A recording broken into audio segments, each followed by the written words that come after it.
Ndugu yangu, kokote pale ulipo, furaha yangu ni kusikia kuwa uko buheri wa afya. Na kama hauko buheri wa afya, basi nakuombea Mungu akupe shufaa, akupe nguvu, akupe nafasi nyingine ya kurudi kuendelea na majukumu yako ya kila siku. Mimi naitwa Chiwaga, that's my name. Hapa tupo kwenye CWG Digital, kipengele cha updates za kimichezo. Najua watamani kufahamu ni kipi na nilipi ambalo linaendelea haswa kuhusu masuala ya kimichezo. Kuna matukio mengi sana ambayo yanaendelea, lakini kukujuza kuhusu masuala ya kimichezo, hii ndio sehemu special zaidi ambayo mimi nimeona inafaa zaidi niendelee kukujuza, kwa sababu wewe bwana ni furaha yako kuelewa soka la kila siku, kuelewa mpira wa kila day, kuelewa yale ambayo yanaendelea haswa kuhusu masuala ya kimichezo. Sasa leo klabu ya Yanga waliweza kuzungumza na waandishi wa habari. Moja kati ya tukio kubwa ambalo watu wengi limekuwa staajabu kubwa kwao, lakini wameweza kulipokea ni juu ya klabu hiyo kutangaza mchezo wao ambao watacheza dhidi ya FAR Rabat. Unajua ni kipi ambacho kinaendelea kuelekea katika mchezo huo wa makundi na Yanga atapokutana na FAR Rabat. Sasa nataka ufahamu yote haya kupitia hapa ndani ya CWG Digital.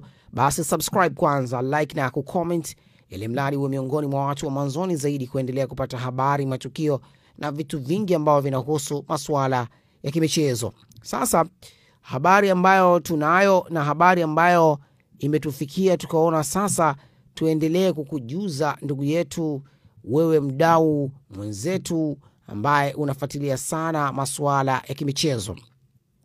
Msemaji wa klabu ya Yanga maarufu kama Ali Kamwe ameweza kuzungumza na waandishi wa habari, na yapo ambayo amezungumza.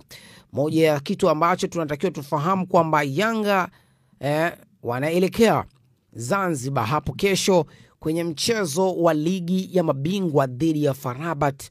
Timu itaondoka saa 3 asubuhi kwa njia ya boti. Baadhi ya wachezaji kama Prince Dube na Ekua Lasin Kouma walikuwa bado kwenye majukumu ya timu zao za taifa, hawatakuwepo kwenye safari hii ya kesho, lakini tayari uongozi umeshaweka taratibu zote vizuri ili wachezaji hawa wasafiri na kuungana na timu Zanzibar moja kwa moja.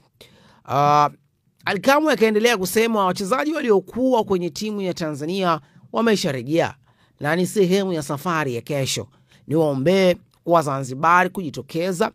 Anasema niwaombe Wazanzibari kujitokeza kwa wingi kuipokea timu kesho na kuwaonyesha wachezaji wetu ni kwa kiasi gani mko tayari kwa ajili ya mchezo huo mkubwa wa kihistoria. Zinakwenda kukutana timu mbili bora Afrika kwa sasa. Meneja wa habari na mawasiliano Ali Kamwe aliwajuza hivyo mashabiki na wadau wa soka kupata kufahamu habari kubwa hii, na wengi wanaulizana inakuwaje Yanga kucheza mchezo wake wa kwanza wa kombe hili la CAF Champions League katika viwanja vya Zanzibar kule. Nini kimejiri mpaka mchezo huu unachezwa huko, na huku klabu ya Simba mchezo wao wakicheza katika uwanja wa Benjamin William Mkapa. Sasa unaambiwa uwanja wa New Amani Complex unaitwa Guantanamo. Guantanamo Bay. Unajua ni kwa nini wanaoita Guantanamo? Wanasema wenyewe wana Yanga kwamba ndio uwanja ambao wana historia nao, pia wanafanyaga makubwa wakicheza katika uwanja huo. Hayo yote tutakwenda kuyaona. Mchezo huu utachezeka siku ya Jumamosi. Katika mchezo huo wengi wana mengi ya kutaka kufahamu. Wengi wanataka kujua kile ambacho kitakwenda kuzalishwa katika mchezo huo. Bana, usisahau kusubscribe kwenye YouTube channel yetu. Hii ni CWG Digital, tuwe pamoja kufuatilia kile ambacho kinakwenda kujiri. Subscribe, like na comment.